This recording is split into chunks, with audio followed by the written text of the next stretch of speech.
अभी भी बहुत बड़ी खबर निकल के आ रही है कि भोजपुरी की मानी जानी सुपरस्टार हैं, भोजपुरी की पर राज करने वाली कलाकार सोनी सुमन। इससे पहले आगे बढ़ें तो वीडियो को एक लाइक कर दीजिए, चैनल पर पहली बार आए चैनल को सब्सक्राइब जरूर कर दीजिएगा और वीडियो देखने के बाद शेयर जरूर करिएगा।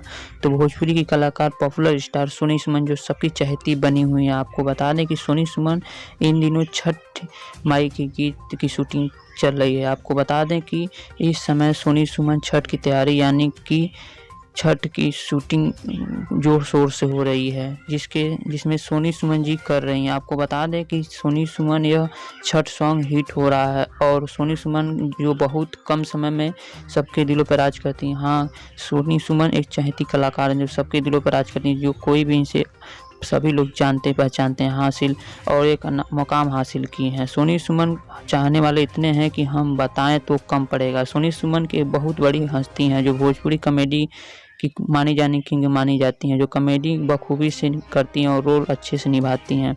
यह वीडियो वायरल होने से सोनी सुमन का वीडियो कॉमेडी वायरल होने से वो हर समय सुर्खियों में रहती हैं। सोनी सुमन जी छठ की शूटिंग कर रही हैं। आपको वीडियो के माध्यम से बता दें कि देख सकते हैं शूटिंग वीडियो सोनी सुमन जी का, जो छठ की शूटिंग कैसे हो रही है। सोनी सुमन की शूटिंग आपको बताएं चलें कि सोनी सुमन एक नामचीन हस्ती हैं जो सबके दिलों पर राज करती हैं और सबके साथ काम करती हैं। अगर यह वीडियो अच्छी लगी हो तो वीडियो को लाइक करें, चैनल पर पहली बार आए हैं तो चैनल को सब्सक्राइब करें और नीचे कमेंट करके हमें बताएं सोनी सुमन को कौन कौन जानता है और कौन कौन शूटिंग साथ में किया है। हमें नीचे कमेंट बॉक्स में बताएं। धन्यवाद।